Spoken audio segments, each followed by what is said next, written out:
Il y a un processus original de reconnaissance par l'État mexicain de procédures de désignation des autorités municipales dans des municipalités, municipios, qui sont à majorité indigènes ou qui, même s'il n'y a pas nécessairement une majorité qui s'auto-identifie comme indigène et qui a les traits qui sont considérés normalement dans les recensements comme étant la définition de l'indianité au Mexique, c'est-à-dire la langue, notamment le fait que les personnes parlent une langue préhispanique ou d'origine préhispanique, dans ces municipalités, l'État reconnaît qu'il y a un certain nombre de procédures pour désigner les autorités municipales, les membres de l'ayuntamiento, du conseil municipal, nous dirions en français, qui sont des procédures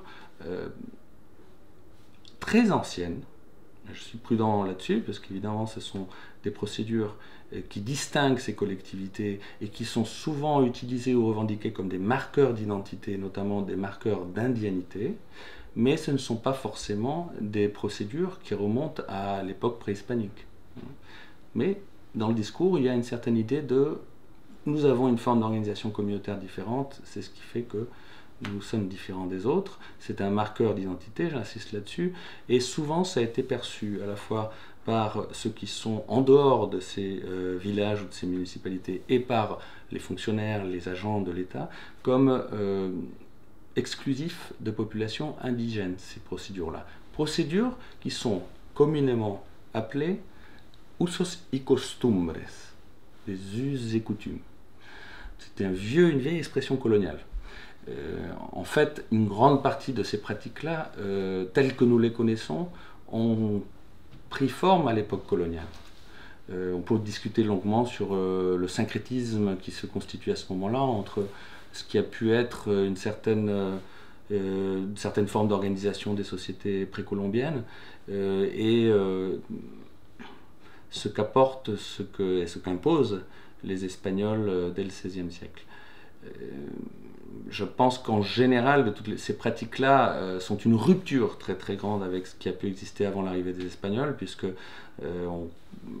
les historiens, les ethno-historiens, les archéologues, tout ce que l'on sait sur les formes d'organisation politique des sociétés précolombiennes, c'est que dans la région en tout cas, ce qui prévalait, c'était, ou ce qui prédominait plutôt, c'était des formes d'organisation lignagères, avec un pouvoir héréditaire d'un certain nombre de personnes qui étaient des chefs de lignage. Alors que là, on a tout un processus commun à l'Amérique latine de réduction, de création de communautés autour de paroisses et de reconnaissance en même temps par l'État colonial ou par plutôt les autorités coloniales d'autorités indigènes, d'interlocuteurs indigènes pour administrer, notamment pour arriver à faciliter l'administration fiscale, le tribut, la force de travail, etc. Dans le cadre, donc, j'insiste, du régime colonial. Donc je fais ce retour en arrière encore une fois pour dire que là, il y a quelque chose qui est considéré aujourd'hui comme un marqueur d'indianité en partie et qui parfois est idéalisé et constitué ou revendiqué comme une altérité radicale avec le reste de la société mexicaine, mais qui exprime en fait, comme d'autres manifestations culturelles, un syncrétisme très, très mexicain et très latino-américain. Alors ces us et coutumes, ils existent là.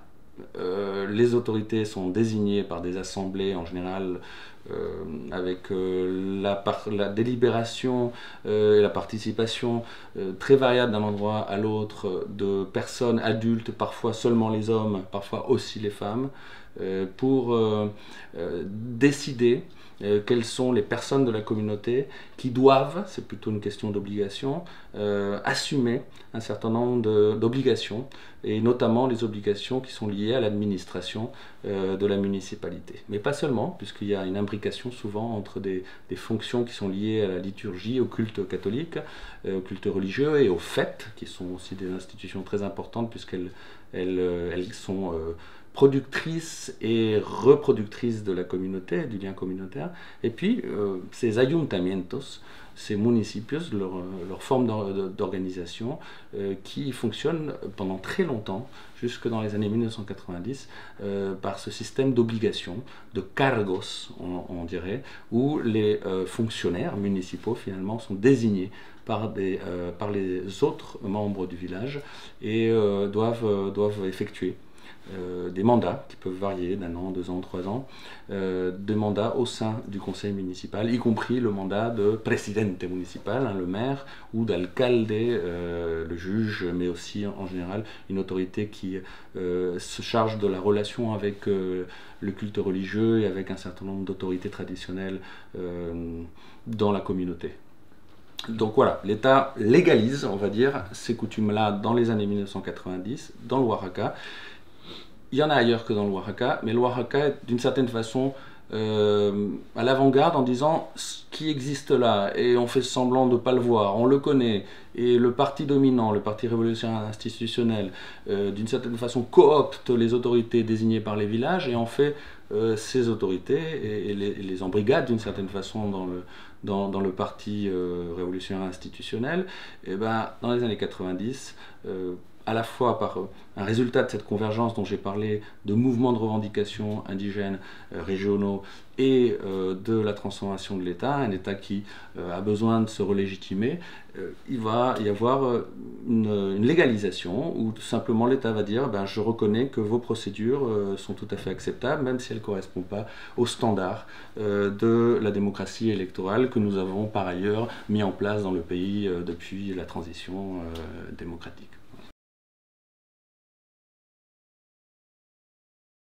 Alors, il y a donc à partir de 1995 un système dual au niveau local pour les élections municipales. C'est seulement au niveau des élections municipales. Seulement, mais ce sont quand même plus de 400 communes sur 570 de l'État d'Oaxaca. L'État d'Oaxaca qui fait partie donc un des États de la République fédérale du Mexique.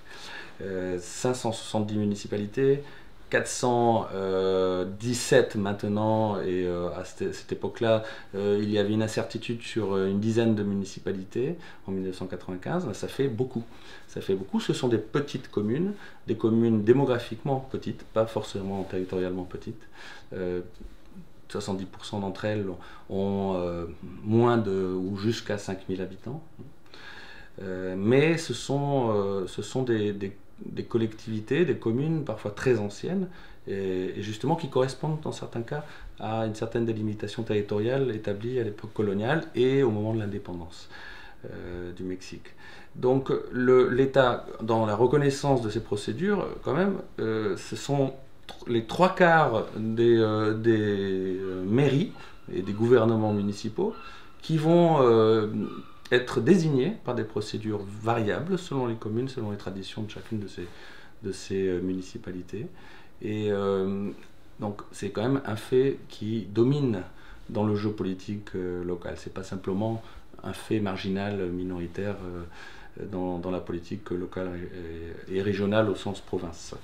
Alors, comment ça fonctionne cette dualité? Parce qu'il y a d'un côté 417 municipalités qui désignent leurs autorités selon des procédures traditionnelles locales, et le reste, 153 maintenant, 153 municipalités qui élisent leurs autorités locales, ou les électeurs élisent les autorités locales selon une procédure qui est disons plus conventionnelle dans le cadre de la démocratie libérale électorale. Alors je rentre dans le détail, qu'est-ce que j'entends par ça? Les procédures communautaires ou d'us et coutumes, j'en ai parlé un peu avant, ce sont des procédures très variables, mais on va dire que, en gros, il y a 2 traits caractéristiques. D'une part, en général, même si ce n'est pas toujours le cas, c'est une forme de désignation avec une délibération et souvent aussi un vote, s'il y a lieu, public. Donc ça, c'est une des grosses différences avec, par ailleurs, la norme qui est en train de se consolider au Mexique dès la fin des années 80-90, qui est de renforcer disons, de renforcer tout le dispositif qui permet à l'individu électeur, le citoyen électeur, de voter sans être soumis à des pressions de type clientéliste, conditionnements divers, etc. Donc là, mise en place et renforcement de tout ce qui est le secret du vote, protection du secret du vote, l'isoloir, concrètement, notamment. Mais aussi éviter les fraudes diverses dans la procédure électorale. Donc une sophistication, d'abord une création d'une liste électorale nationale, une création de cartes d'électeurs technologiquement très sophistiquées pour éviter les falsifications, et puis tout un dispositif de bulletins de vote assez complexe pour éviter que, comme autrefois, les candidats qui souhaitent gagner à tout prix puissent par exemple remplir les urnes avant le jour des élections. Donc on a ça qui se met en place. Évidemment, ça existait avant parce que la norme électorale mexicaine était déjà une norme qui ressemblait à celle des autres systèmes démocratiques, mais qui n'était pas forcément respectée dans le pays. Là, on a un renforcement de ce dispositif et en même temps, paradoxalement, on a cette reconnaissance de procédures qui, elles, ne respectent pas forcément le caractère secret du vote, puisqu'il y a ces délibérations en assemblée, puis souvent l'expression à main levée, par diverses formes d'acclamation, ou par un système qui est connu ailleurs, notamment en Afrique, qui est le queuing system, où les gens font la queue derrière le candidat de leur choix pour mesurer, d'une certaine façon, le nombre de gens qui soutiennent un candidat ou l'autre quand il y a un choix. Je dis quand il y a un choix parce qu'on peut même avoir des situations où finalement il n'y a pas forcément de choix à faire entre des candidats, mais plutôt une procédure de constitution d'une équipe municipale selon les obligations et les attributs que la communauté reconnaît aux individus, que l'Assemblée et que les personnes qui font partie de cette Assemblée vont désigner. Donc il y a ce côté dans la forme du vote qui est un contraste. Mais il y a une deuxième caractéristique qui est importante, et c'est celle de rejeter systématiquement l'intervention directe de partis politiques. Et donc, je reviens à la norme nationale. La norme nationale au Mexique, contrairement à la France, ne permet pas des candidatures indépendantes. Un candidat, même aux élections locales, dans un village d'une 50aine d'habitants, pour les plus petits, doit légalement être inscrit par un parti politique, qui peut être un parti politique national, mais aussi d'un parti politique provincial, on va dire. Mais il faut cette étiquette. On ne peut pas être candidat indépendant sans étiquette partisane, etc. Les communautés qui pratiquent les us et coutumes et qui ont été finalement qui ont bénéficié de la reconnaissance de cette pratique-là dans les années 1990 vont pouvoir désormais arrêter de faire semblant, mais aussi en même temps radicaliser un rejet des partis politiques considérés dans la plupart de ces localités-là comme des agents extérieurs qui viennent semer le trouble dans la communauté. Alors évidemment, c'est pas si simple que ça, mais concrètement, dans la pratique, ça veut dire que normalement, légalement à l'extérieur et selon les normes communautaires, les personnes qui sont désignés pour intégrer le conseil municipal n'ont pas de lien direct avec les partis politiques. Alors, non pas, comme dans toute situation politique, évidemment, les partis politiques, souvent ont à voir avec la politique locale, et donc il y a des relations complexes qui se tissent, souvent dissimulées entre des leaders communautaires et les partis politiques.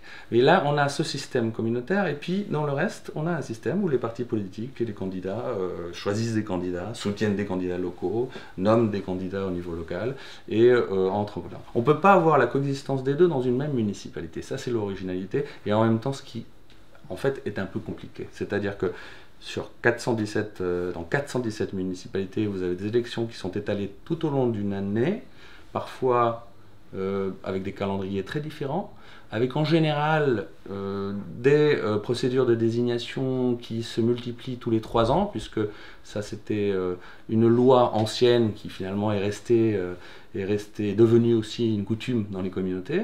Et donc tous les 3 ans c'était le mandat municipal de toutes les communes indiennes ou pas indiennes. Il y a des assemblées de village qui sont organisées pour désigner les autorités. Mais il arrive aussi que ce soit tous les ans, pour certaines communes et pour certaines fonctions dans le conseil municipal. Et puis, toujours tous les 3 ans, dans le reste des municipalités, il y a une journée électorale avec des campagnes et tout ce que nous connaissons en France.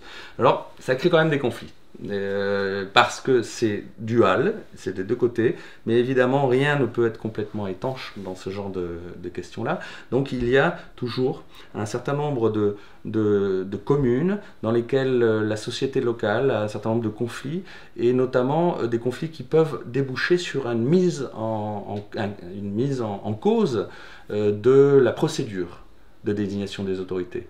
Et ces communautés rurales coutumières ne sont pas des havres de paix, d'harmonie et d'amour universel. Il y a des relations de pouvoir, de domination, il y a des différenciations socio-économiques, il y a du conflit, comme dans toutes les sociétés. Et ce conflit, il n'arrive pas toujours soit à être réglé, géré selon les normes coutumières, soit la procédure de désignation elle-même devient un élément du conflit, de la concurrence, de la compétition politique. Donc ça crée du contentieux électoral, et c'est un contentieux électoral nouveau, puisque ce n'est pas le contentieux auquel sont habitués les juges normalement dans un système électoral conventionnel. La reconnaissance de ces procédures coutumières dans la désignation des autorités municipales est une expression de l'autonomie politique des communautés. J'hésite toujours à dire des communautés indigènes ou pas indigènes, parce que j'insiste, certaines d'entre elles n'ont pas forcément une revendication, une identification d'appartenance à un groupe ethnique particulier. Mais en revanche, un attachement à la communauté locale et à ses formes d'organisation communautaire. Donc avec ou sans qualification ethnique, avec ou sans qualificatif indiquant. Bon. Cette réalité communautaire est forte, elle n'existe pas que dans cette région du Mexique, elle existe ailleurs, et peu à peu on a vu ailleurs, c'est-à-dire dans l'état de Puebla, dans l'état de Michoacán, dans l'état de Chiapas bien sûr, dans des états où on pouvait s'y attendre moins, c'était dans le nord du pays, notamment dans le Chihuahua, des procédures similaires qui existent depuis très longtemps, mais aussi des processus de reconnaissance comme celui qui a eu lieu dans les années 90 dans le Oaxaca. Mais j'irai au-delà du Mexique.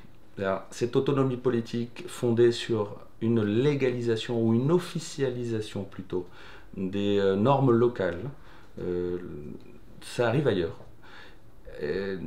Ça arrive notamment en Bolivie. Et en Bolivie, récemment, je parle bien de l'officialisation, j'insiste là-dessus, parce que, évidemment, encore une fois, les pratiques sont très anciennes. Elles se sont transformées, certaines sont plus récentes, mais disons que ce sont des pratiques qui sont très anciennes. En Bolivie, la constitution, la dernière réforme, c'est une nouvelle constitution qui a été approuvée par référendum en 2009.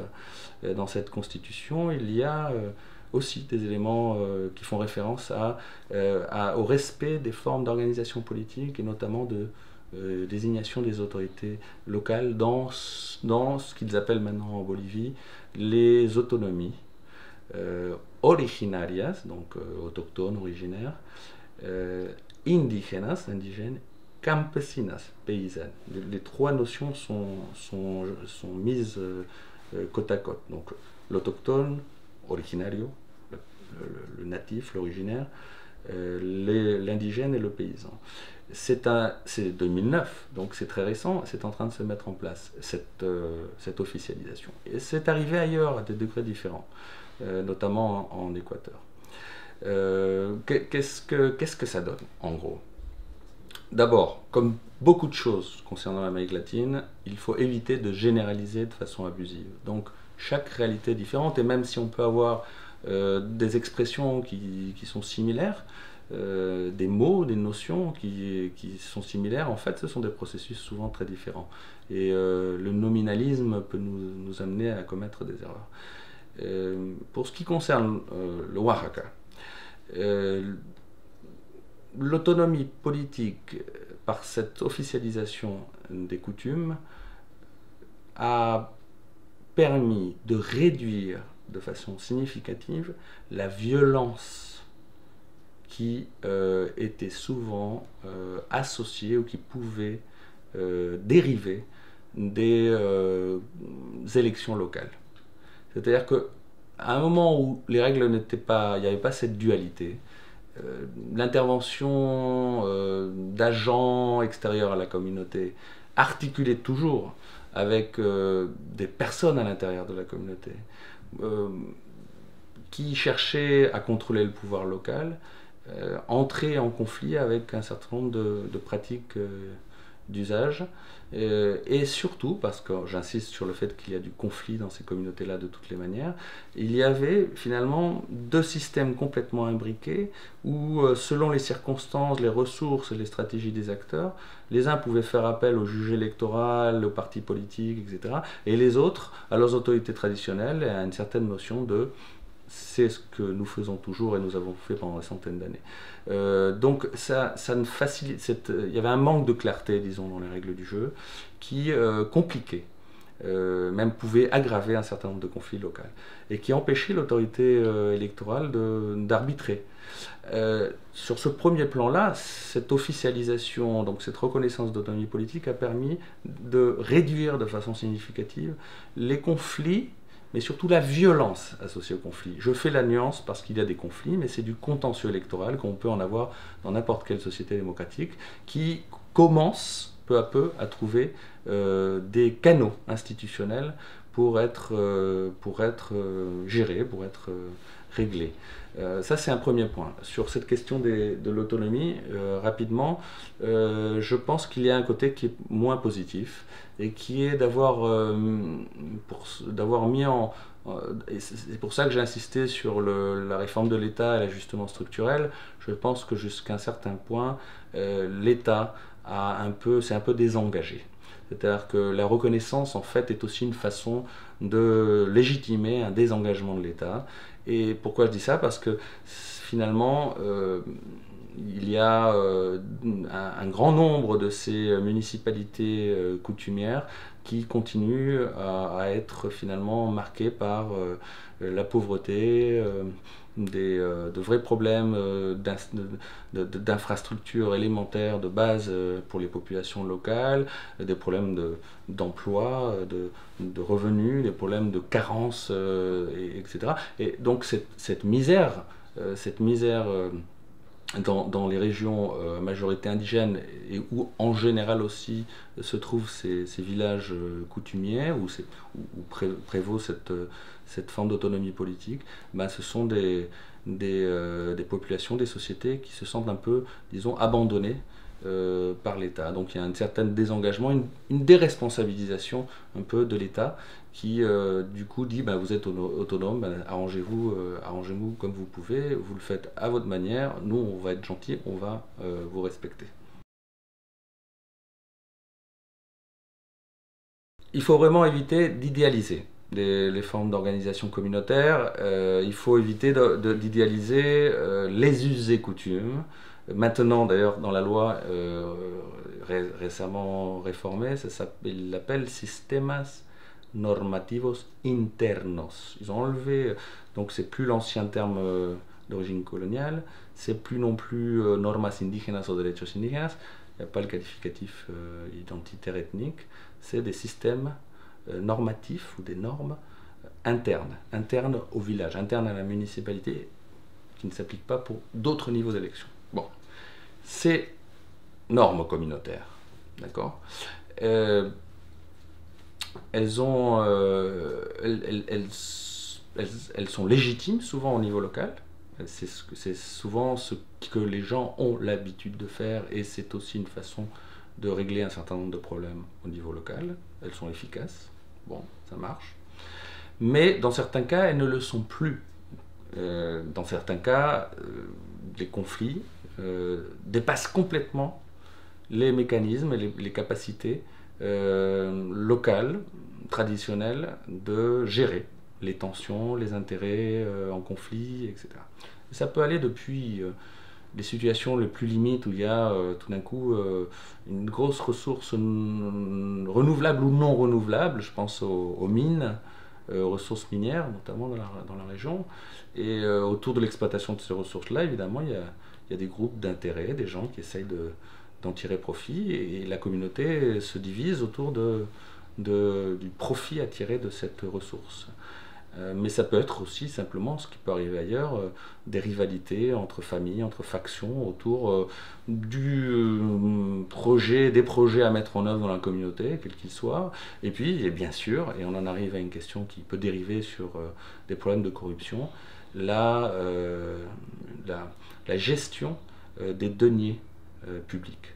Et c'est très important d'en parler parce que toute cette réforme de reconnaissance d'une autonomie politique au niveau local se fait en même temps qu'une décentralisation administrative et aussi donc du transfert par le gouvernement central, par l'État central, de ressources fiscales qui sont transférées donc aux gouvernements locaux, aux municipalités.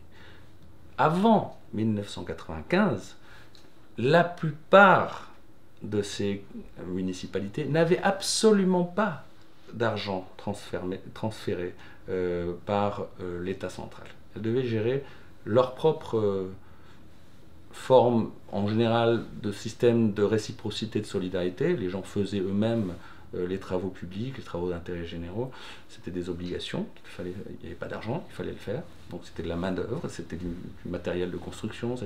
Et puis après, au coup par coup, dans des relations souvent très clientélistes, les dirigeants communautaires allaient voir les autorités de l'État fédéré ou de l'État central ponctuellement pour demander la construction d'une école, un certain nombre de bénéfices, de programmes, etc. À partir de 1995, on a une décentralisation où il y a systématiquement une partie du budget de la fédération qui est attribuée à l'État, et l'État fédéré doit transférer 20% de ce premier transfert, de ce premier budget, aux communes, qui reçoivent donc de l'argent pour la première fois.